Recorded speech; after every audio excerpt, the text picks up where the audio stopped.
seen as our asset. Yes, I see our asset. Okay, don't get grumpy with me. I'm just saying.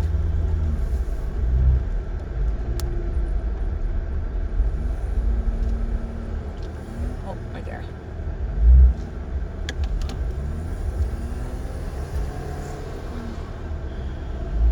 Oh, he's got the jack. Somebody just took out the tree up there. Alright, so as you can see, fun times. Go slow. Go slow.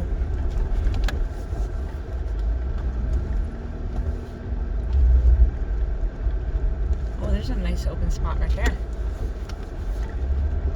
Let this guy get into that spot. So, as you can see, fun times. We have to turn around. Can't go no further. The trail's closed. Again with the freaking. There we go. So what we're doing is we are slowly working our way back to what was the back. Now we're going to be up front. There's another Rubicon Gladiator right there. Oh, look at theirs. Look at their rack. Oh, I like that one. It's slower. So one thing that I don't know that anybody has ever mentioned in any of the videos is if you have a roof rack to cart your rooftop tent or anything like that, be aware of your clearance. When we first got it, we were going to roll through the car wash, make her all clean and squeaky clean, and which her name, our Gladiator, is Black Pearl for hubby when he's driving, and Maleficent when I'm driving, because I can relate to Maleficent. Evil but not evil. It's Maleficent is bipolar, we'll say. And I noticed that a lot of these people just want to put their foot all the way in the gas pedal, and you really shouldn't.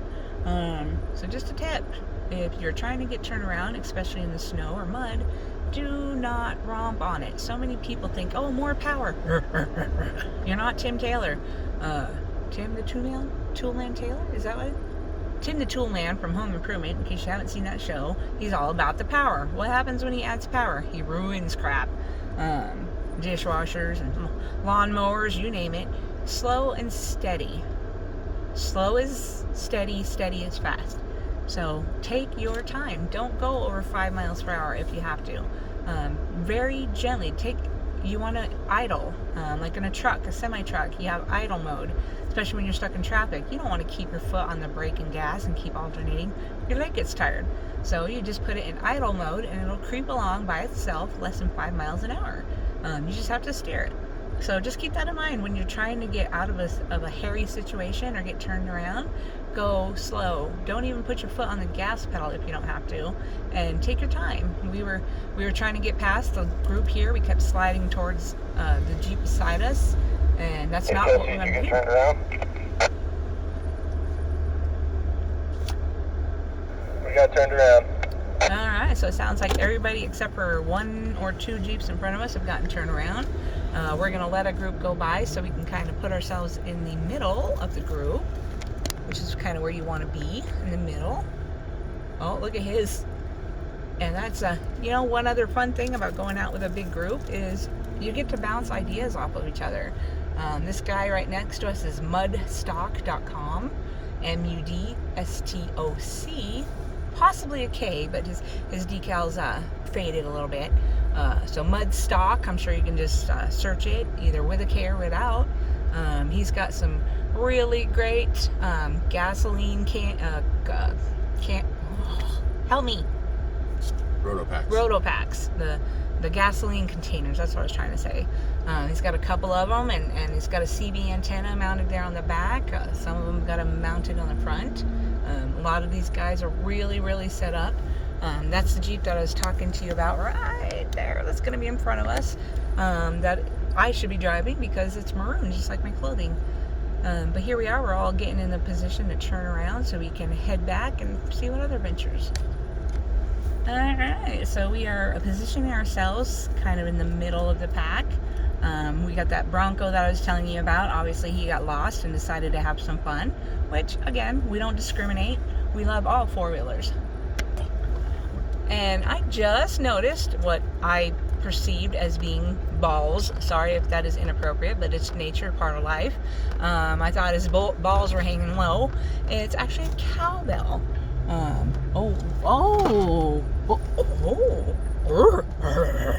So I just looked at a Jeep that we passed behind us. I will get some video or pictures later.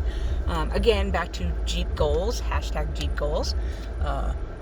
Our Wrangler was not really set up for overlanding at all.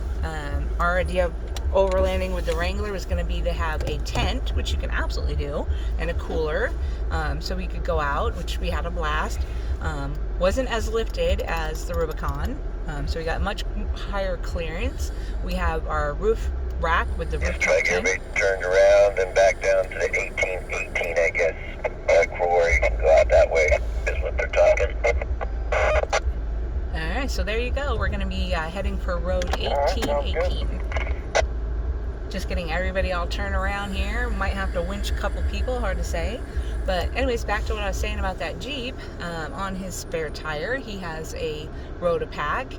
He also has a really nifty, cool chainsaw holder with a chainsaw. So you don't even have to put your chainsaw in the back of your rig. You can actually mount it outside. We've only been a Jeep owner since 2020. Again, manic episode. I'm like Ariana Grande. I see it, I like it, I want it, I got it.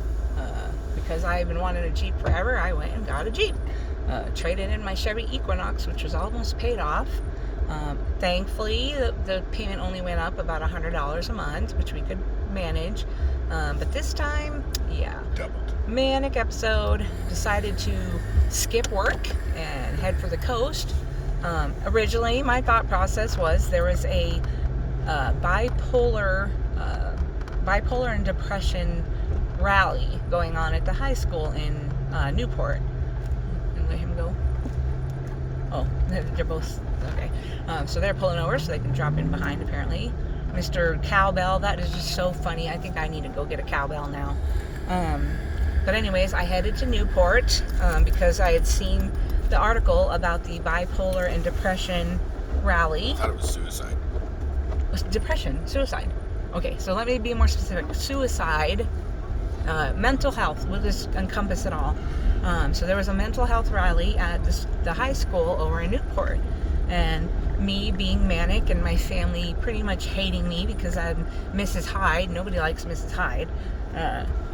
I decided to skip work and head for it so I could get some resources and some help and hopefully some tools to help me deal with being bipolar, manic, with depression and all that other good stuff. Yes, I have suicidal thoughts, I have homicidal thoughts, which if any of you don't know what that is, obviously suicidal, you don't want to live anymore. Why? Well, that's specific to you.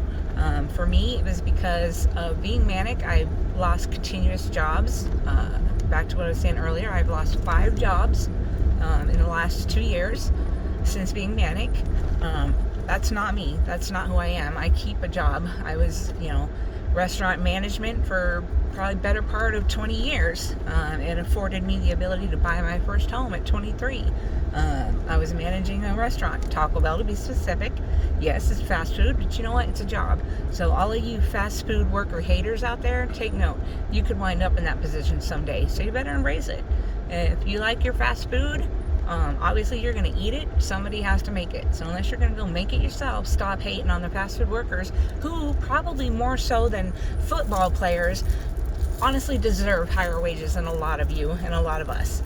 It is hard work. If you ever worked fast food, you know. But those of you who are born with a silver spoon in your mouth and can't get your hands dirty, they think fast food is below them. Their fast food is the help, and they're the master of the planet, and that's not how it goes. Fast food workers, blue collar workers, truck drivers, they all get a bad name because people have their opinions, we'll say, of what that life is like. I got my start as a daycare and preschool teacher, and when I wasn't making the money I needed to doing that, after my 3 kids had grown, and I was able to not have to stay at home, which I was working at preschool, and my kids came to work with me, obviously, which was ideal. It was great. But then when they were grown up, I went to work at Subway. That's where I kind of got my start. And I worked everywhere, I think, every job potentially. I started out actually at Albertsons, working in the bakery, so I could get credits for my high school class, baking. And how I did that was they offered you credits if you got a job working in the same field that you were taking class in, and I was taking baking, home economics, that kind of thing. And so I got extra credit for working at Albertsons in the bakery, which I absolutely loved. But then it was union at the time, which I didn't understand when I first got the job. But what they don't tell you is when you're a union worker, you do not qualify for benefits if you're part-time. Since I was going to school working part-time, I did not qualify for benefits, and you still have to pay your union dues. So I was like, screw that. I'm not going to just give you my money if I don't get anything out of it. So unless I qualify for union dues or union benefits, I'm not going to stay with the union. So I quit Albertsons, got a job as a delivery driver for Pizza Hut. I was actually doing that job when I met my wonderful husband. My car had broke down, and you gotta have a car to deliver pizzas. I mean, now, whoa, did you see how close that was?